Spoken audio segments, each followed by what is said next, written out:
जय श्री महाकाल। स्वागत है आप सभी का आपकी अपनी चैनल द क्वांटम क्वेस्ट में। कल हमने डिस्कस किया था इलेक्ट्रिक करंट से रिलेटेड न्यूमेरिकल्स पर, तो हमने वहां आपको एक्सप्लेन किया कि कैसे हम न्यूमेरिकल्स को सॉल्व करते हैं। आज का जो हमारा टॉपिक है वो है heating effect of electric current, कि आखिर जब किसी भी कंडक्टर में करंट फ्लो होती है तो उसमें हीट कैसे जनरेट होती है। फॉर एग्जाम्पल के लिए हम लें, जब अपने घर में अपने मोबाइल फोन को चार्ज करते हैं, जैसे ही हमने स्विच ऑन किया फोन चार्ज होने लगता है, देन आफ्टर सम टाइम हम क्या देखते हैं कि हमारा फोन बहुत ही ज्यादा गर्म हो जाता है। तो ये किसके कारण है? जब करंट फ्लो हो रही है तो इसमें क्या हो रहा है, करंट के साथ साथ हीट जनरेट होने लगती है, जिसके कारण फोन की जो बैटरी है वो गर्म हो जाती है। यही है हीटिंग इफेक्ट। सो एक्चुअल में जो हीटिंग इफेक्ट है इसकी डेफिनेशन क्या होगी?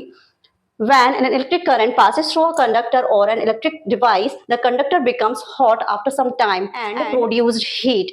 मतलब कुछ टाइम बाद क्या होता है, हॉट गर्म हो जाती है उसकी बॉडी और उसमें क्या हो जाता है, हीट जनरेट हो जाती है। यही कहलाता है heating effect of electric current. तो आखिर कोई भी अप्लायंसेस है, जब उसमें करंट फ्लो हो रही है तो उसमें कितनी हीट जनरेट होगी, ये हमें कैसे पता चलेगा? तो ये हमें बताया जूल ने एक लॉ दिया था जिसने हमें एक्सप्लेन किया, जिसने के थ्रू जो फॉर्मूला जनरेट हुआ उससे हमें पता चलता है कि किसी भी अप्लायंसेस में कितनी हीट जनरेट हो रही है। तो चलिए जानते हैं जो जूल्स का लॉ है आखिर उसका स्टेटमेंट क्या है। So this law states that the heat H produced in a conductor is directly proportional to the square of the current I square, the resistor R and the time for which current flow T।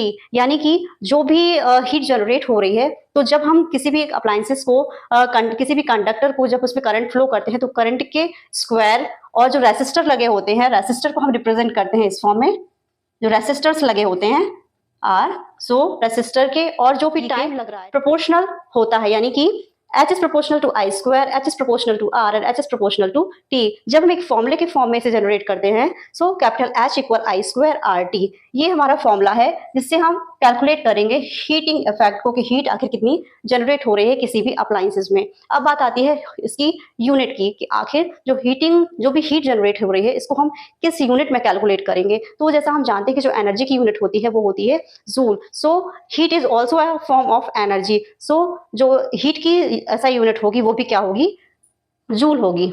Okay तो ये था आज का हमारा topic जिसमें हमने जाना heating effect of electric current के बारे में। कल इससे रिलेटेड न्यूमेरिकल्स को सॉल्व करेंगे, तो कल का वीडियो देखना मत भूलिएगा। और आपको जो भी क्वेरीज हैं, अभी तक जितने भी टॉपिक्स मैंने आपके सामने डिस्कस किए हैं या इस टॉपिक से रिलेटेड, उन्हें कमेंट करके जरूर बताएं। और ज्यादा से ज्यादा लोगों के साथ मेरे चैनल को शेयर करिए, और जिन्होंने सब्सक्राइब नहीं किया सब्सक्राइब जरूर कर लें और बेल आइकन को जरूर प्रेस करें, क्योंकि मेरे जो वीडियोज हैं फिजिक्स से रिलेटेड एंड मैथ्स की ट्रिक्स भी साथ साथ मैं आपको देती जाती हूँ। तो उसके लिए आपको बेल आइकन को प्रेस करना बहुत जरूरी है। बेल आइकन प्रेस करेंगे तभी आप मेरे डेली के जो अपडेटेड वीडियोज होंगे वो देख पाएंगे। कल फिर मिलते हैं नई टॉपिक्स के साथ, तब तक के लिए नमस्कार।